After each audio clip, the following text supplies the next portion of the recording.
Well, hey everyone, I know it's been a little bit since we've been on here.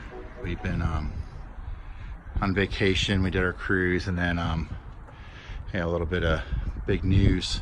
When we come back out, we purchased our first truck. It's a 2005 International 7500.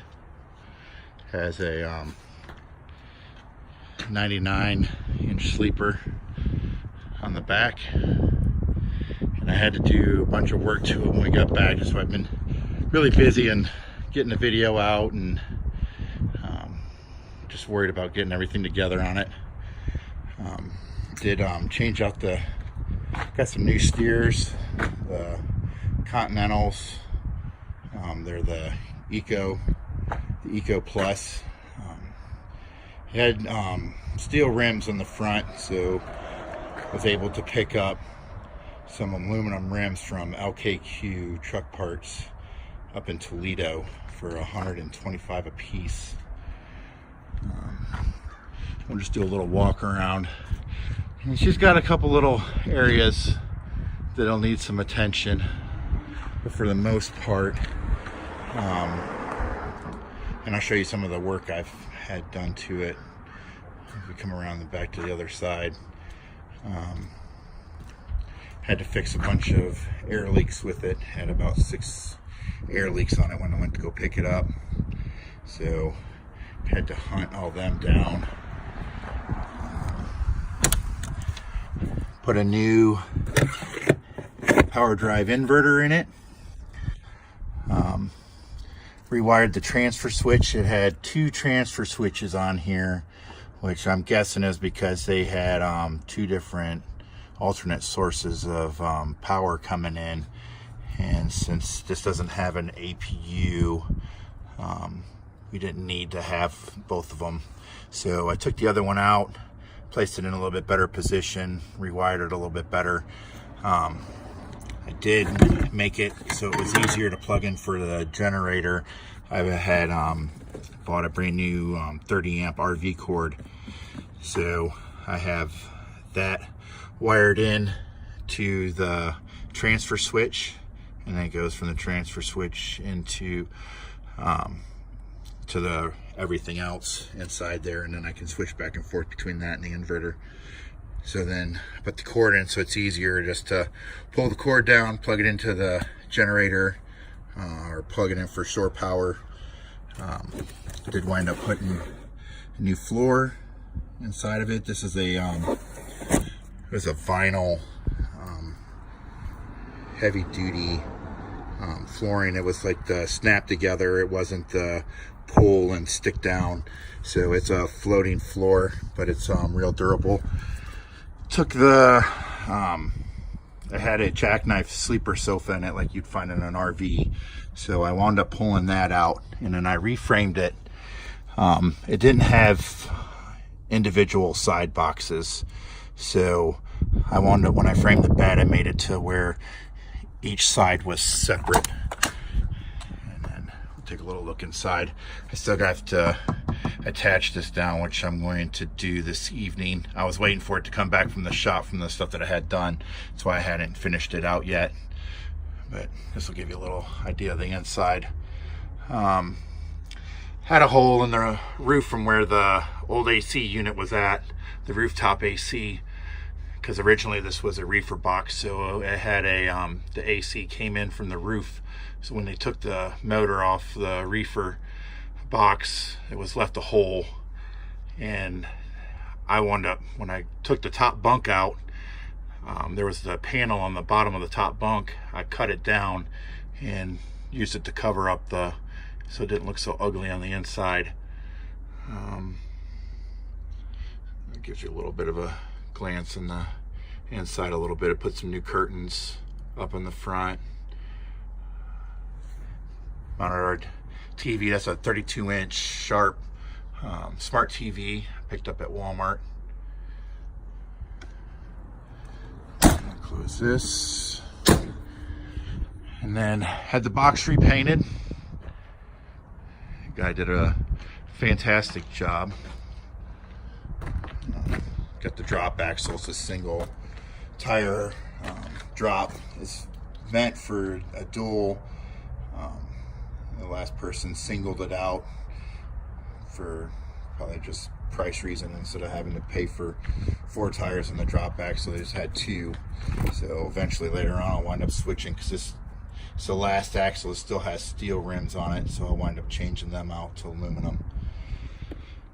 And then this aluminum rim still needs cleaned up. It was originally outside.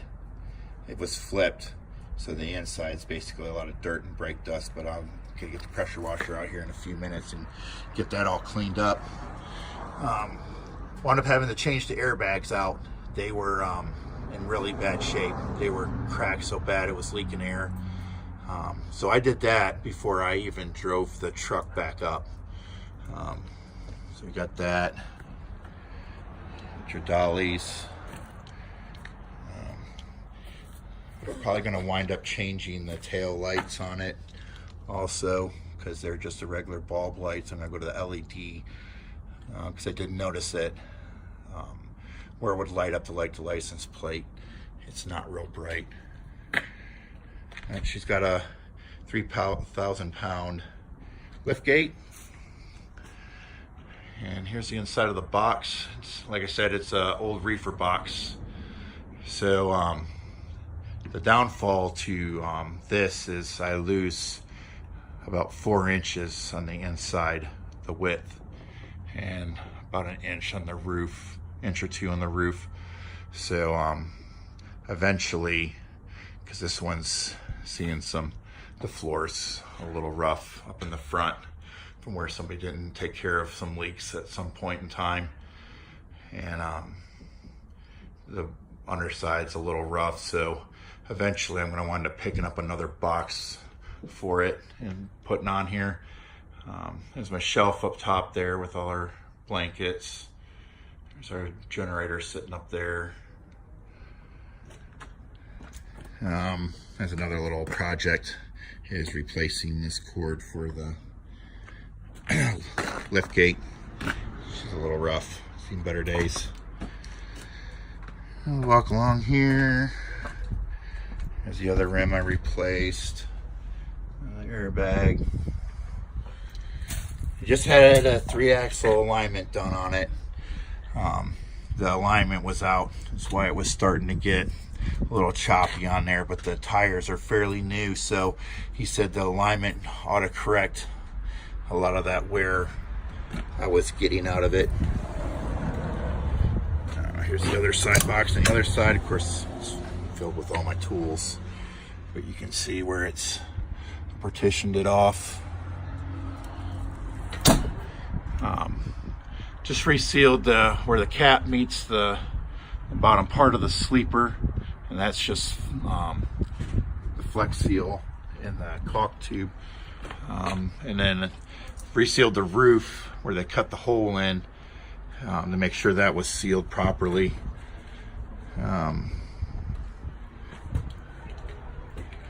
She's a little rough, but not bad.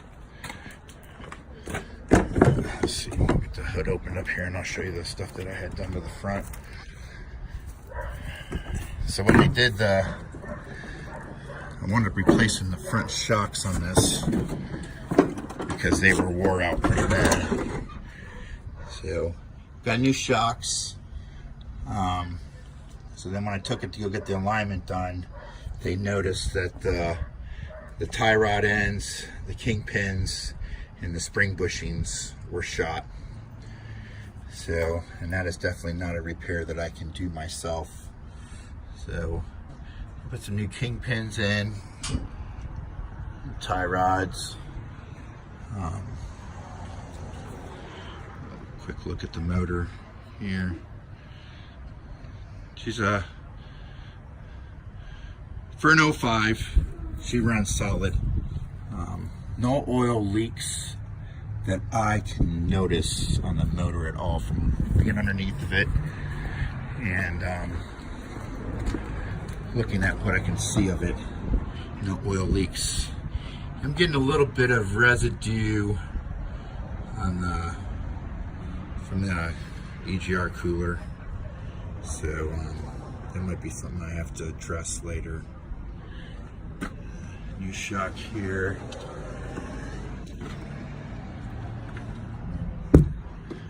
Bushings. Sorry, I'm a little.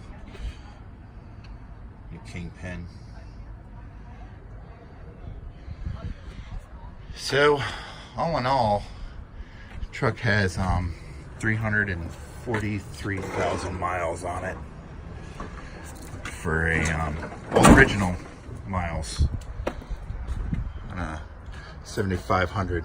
This has the 570 HT Navistar motor in it.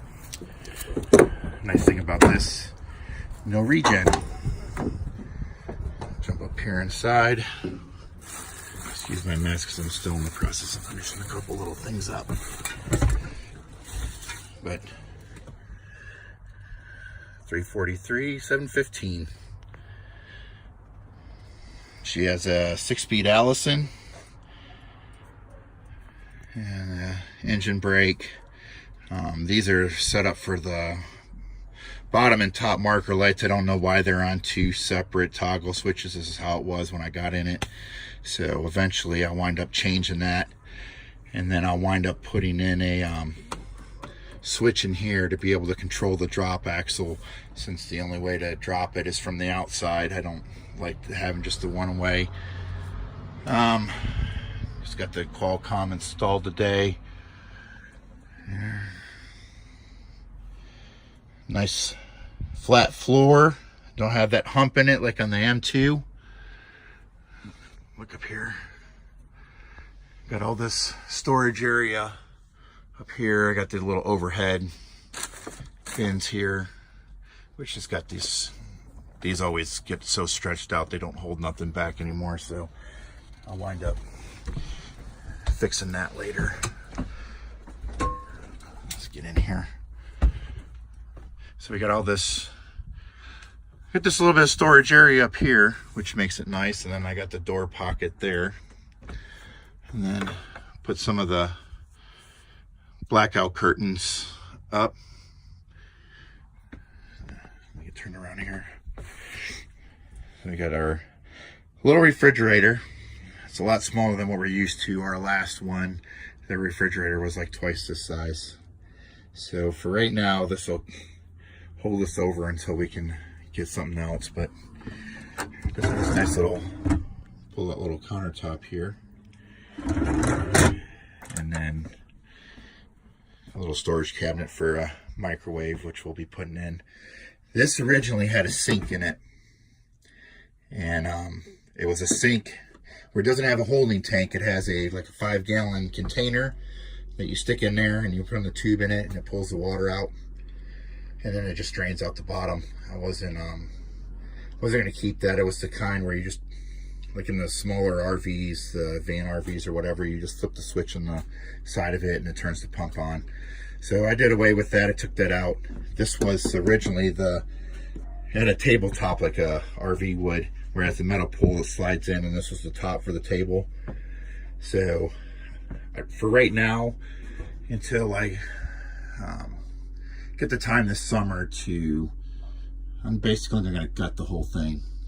I'm going to take down all the paneling, because this is all just thin plywood paneling on here, and then it has foam over the top of it, and then this fabric, which the fabric holds in a lot of odors.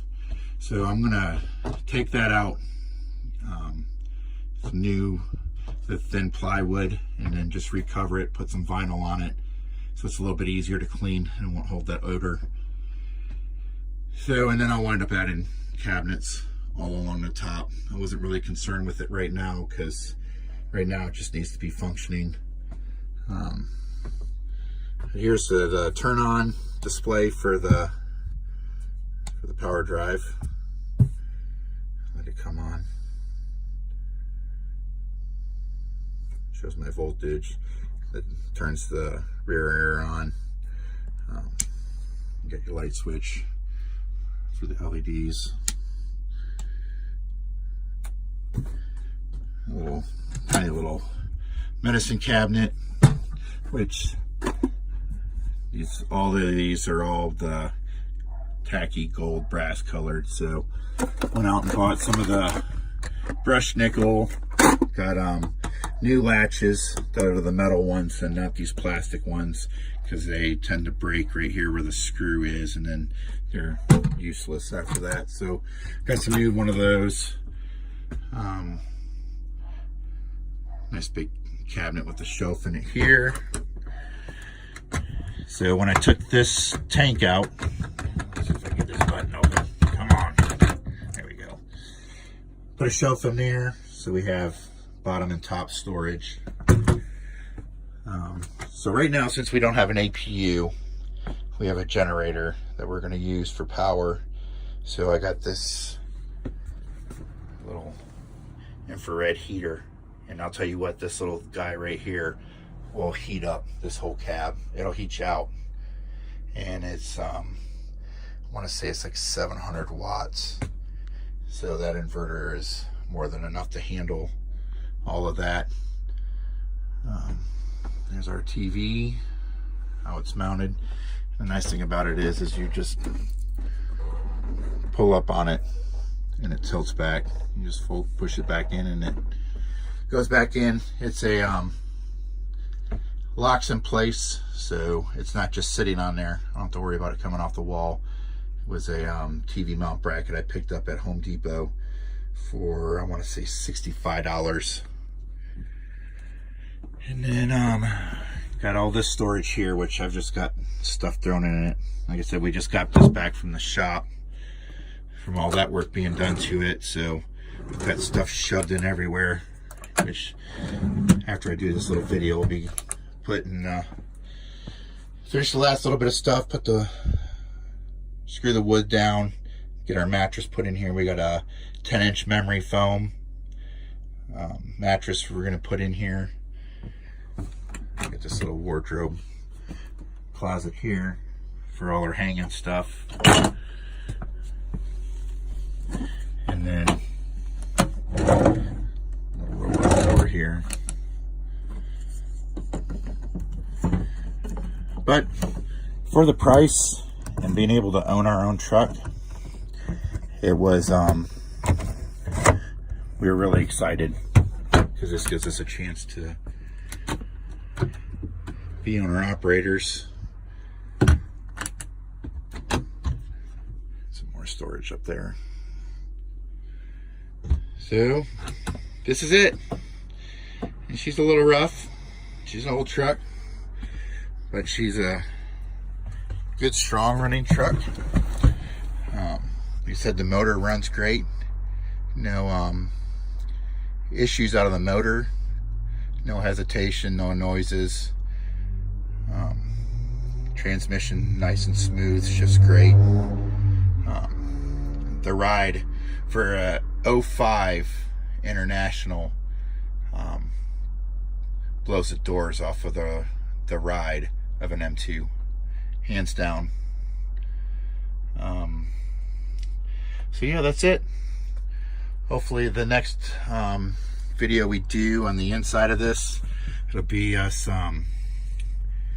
gutting the interior and putting new cabinets in and new paneling in, and should look like a brand new truck inside. And then as I get time, I'll do little things here and there to kind of get a little bit better in shape. But as of right now, for it to legally run down the road and not have any issues, she's all tucked away, buttoned up, and ready to go. So until all right, just to show you a little bit, here, I'm gonna turn it this way, show you a little bit of what I had to finish up left. Had to run some duct work because whoever had this truck before, the only duct work coming out of the box. So this is when the truck's running, the AC and heat come out of there. The only outlet they had was coming straight out the front. So I re-put that hole back in there, but I wanted another place for air to be able to come out. So it already had this ductwork in, but there was nothing run to it. So they literally just had this hose here that was on here and went out the front, and nothing came out in the other ones. So went to Home Depot, picked up some 3-inch dryer vent. 10 foot was about the shortest length I could get it in. Well, that was all that Home Depot had when I was there, so I got way more than I need. But drilled a hole through here. There was already an existing hole in the bottom that come in behind the drawers. So then I just fed it up and then zip tied it onto the fitting there, and it's not going to go anywhere, and there's plenty of room for the drawers to slide back in. So then the trick is that's 4-inch diameter, and since I'm working with something that these trucks trying to get parts readily available for them without going to an RV store or ordering something online, I kind of have to make things work. So I got this adapter that goes from 3-inch to 4-inch here. And then I picked up, this is just a regular 4-inch Y for regular ductwork at home. So I'm going to use this. I'm going to tie it into there, and then I'll run the adapter off the end here, and then tie the 3-inch into the side, and then run a new, I got some new 4-inch that I'll run off of here and back into there. It's not ideal because I'd rather the runs be straight. Once you start getting curves and bends, you lose a lot of the air force that comes out of the fan, because it's, trying to make them curves and bends. But can't move that. That's fixed where it's going to be without doing a bunch of cutting lines, because not only is it the heating and cooling lines that come from the engine, they go into the heater core in there, but then you've got the AC lines, so cutting them and recharging the AC system is kind of a pain in the ass. So plus the other advantage to the sleeper is it's so well built is the whole underbelly has an aluminum underpinning, so it's got spray foam insulation underneath, and then it has an aluminum pan that covers the whole bottom, kind of like how they do on the Airstream sleepers. So in order to get to the bottom of this, I'd have to take all that off and then reposition it somewhere else. So I'm not going to all that. That's a little bit too involved. And this still works. I tested it out. Blows out air just fine. The heat runs fine from the front. So we're just going to leave it as is, and we'll make it work this way. But yeah, ideally what you want is basically a straight run coming from this, going right out the front, instead of having a little jog to it. But we'll get it all together, we'll test it out and see how it works. But this was one of the last projects I had left, and then get the top to the bed, get it screwed down here to the base, and then that's pretty much it. All right, so now that I got the finishing touches done, got our stuff loaded in, added a couple things to make it feel a little bit more like home. New carpet. It's probably going to be our spot storage for our printer for right now. There's the new mattress in there.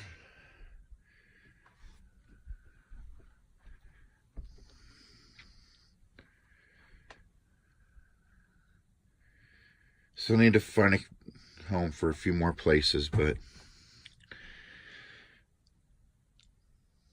not too bad. It'll work for now.